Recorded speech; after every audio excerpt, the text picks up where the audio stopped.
Some 1,300 years ago, in the time of King Tut, Egyptians were already baking 40 varieties of leavened bread. The Greeks' contribution to this history was the oven, and 70 varieties of flavored breads. Breads so good that the Romans took the Greek bakers to Rome and their ovens to Gaul. This is how, by the Middle Ages, bread had become the primary food of Western Europe.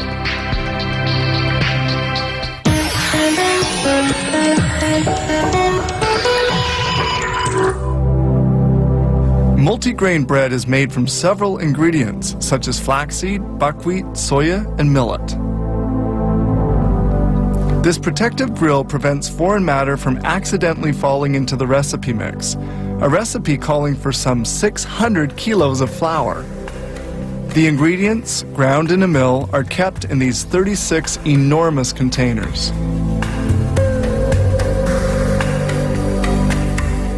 We begin by mixing the ingredients together.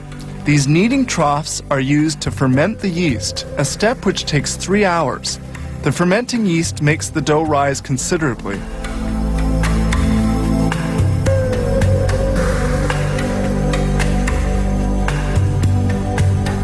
This huge mixer kneads the dough for about 8 minutes.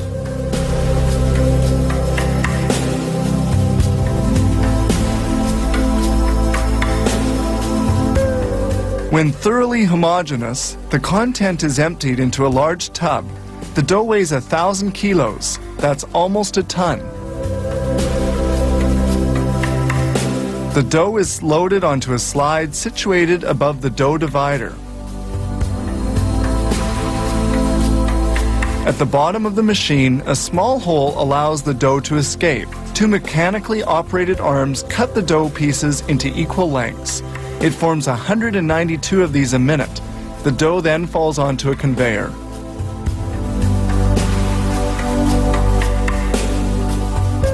Here, dough pieces are rolled into balls, which can be more easily worked. The dough balls are floured to prevent them from sticking during their transport and when they're molded. Here the balls of dough leave the divider and go to the molder. During transport, the dough can rest, allowing the yeast to act.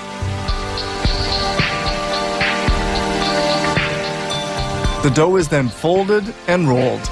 The machine can handle 3 per second for a total of 11,500 an hour. The dough is rolled out to the exact size and falls into baking molds.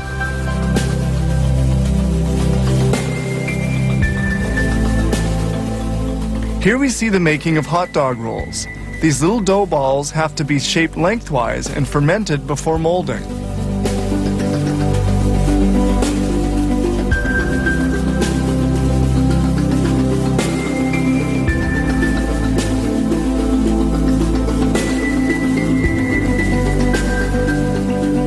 Here the hot dog rolls are being machine molded. Dough pieces must not touch one another, so they're spaced apart by a small mechanical arm. Now we go back to multi-grain bread production. Squatted down at the bottom of the molds, the dough pieces go into the prover, where they rise for an hour at 42 degrees centigrade and at 70% humidity. Then they bake for 20 minutes at 255 degrees. When finally baked, the loaves end up with a nice golden color.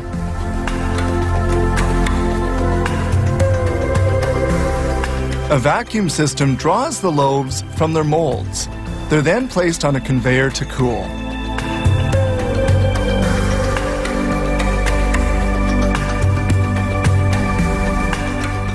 A guidance system takes care of carrying the breads to various sections of the bakery.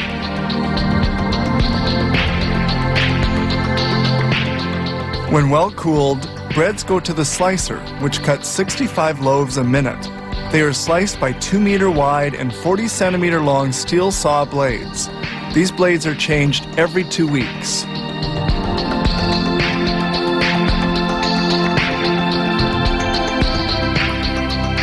Sliced loaves are automatically packed at 65 per minute. They're now ready for shipping. Some 5.5 hours have passed between preparation of the dry flour and packaging of the baked bread.